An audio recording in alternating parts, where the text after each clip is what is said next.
Midnight Station, home of animated horror stories. One night, I came home to find something out of the ordinary. A door left opened, not the way I left it. A room, unrecognizable from what should be my living room. The police arrived hours later.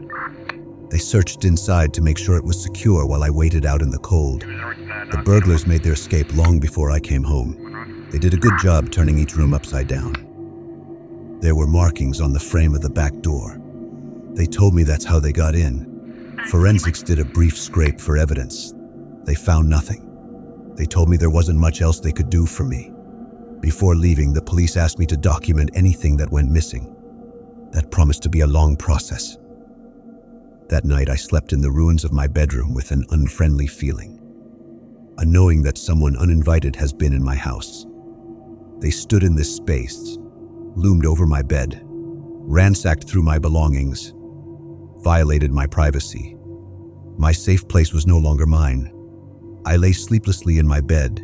The ceiling stared back at me. In the wakeful silence of the night, my mind wandered, and I recreated in my mind the sounds of the stranger inside my house.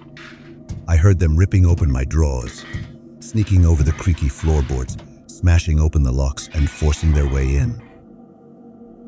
The following morning, I tidied up the wreckage and tried to give the place a sense of normality. I tried accounting for any of the missing properties. The odd thing was that after all the effort breaking and entering, not a single object was misplaced. I spoke with the neighbors, hoping they have seen something I did not. Don't remember seeing anything. I was out most of the day, though there is a new postman in the neighborhood. Your place was broken into once back when an old lady lived there. She was a bit of a recluse, but I always got the impression she didn't sleep. Her eyes were always so red. Someone did knock on my door yesterday, some salesperson. I turned him away and he moved on to the other houses down there. He was smoking at the same time, struck me as unprofessional. At night, sleep still didn't come easy. Eventually, my mind would always wander to dark thoughts. I tried to picture the stranger in my room, imagining them standing over me as I slept, and the darkness yet again came to life. I could feel the unwanted presence in the air. Electricity tingles down my spine. I could hear the noise they made rumbling downstairs. Careful footsteps trying to evade listening ears. If I should open my eyes, would I see someone there? A figure standing in the corner watching over me. And if I should shout, would anybody come to save me? I dared not risk it. I kept my eyes shut, but sleep still escaped me. Feeling at a loss and with my throat running dry, I decided to get up for a drink.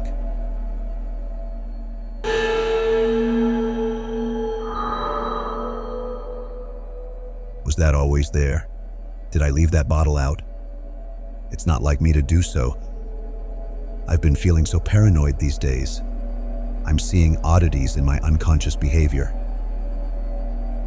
I must have forgotten to put that bottle away, my mind obviously preoccupied by other matters, but still something didn't feel right. Something has been eating away at me, an unease that stuck with me since the police left me. Where could this anxiety stem from? I retraced the events. There must have been something I missed, something we all missed. The front door was wide open when I came home. The marks on the back door.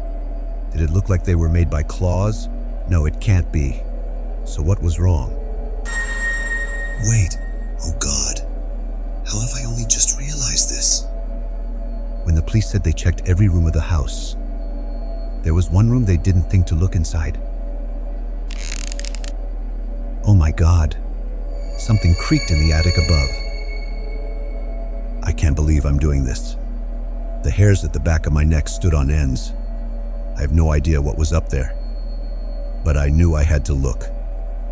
I summoned all the courage I had as I poked my head through the attic door to find nothing. There was nothing there, only darkness.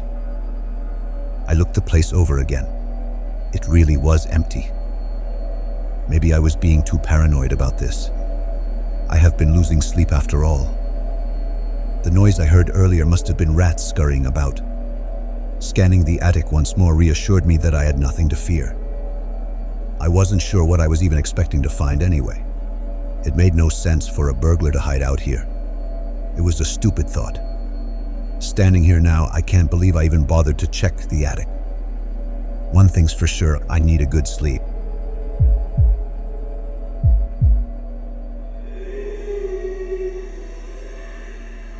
Now I definitely heard that. In that instant, time stood still. A million thoughts raced through my mind. My senses heightened like an out-of-body experience. And I became aware of two things. The utter fear I felt standing there, and those bloodshot eyes.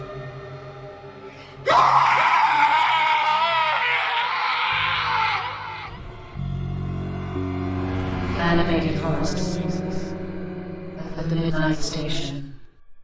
Please consider subscribing to support the channel and help us grow.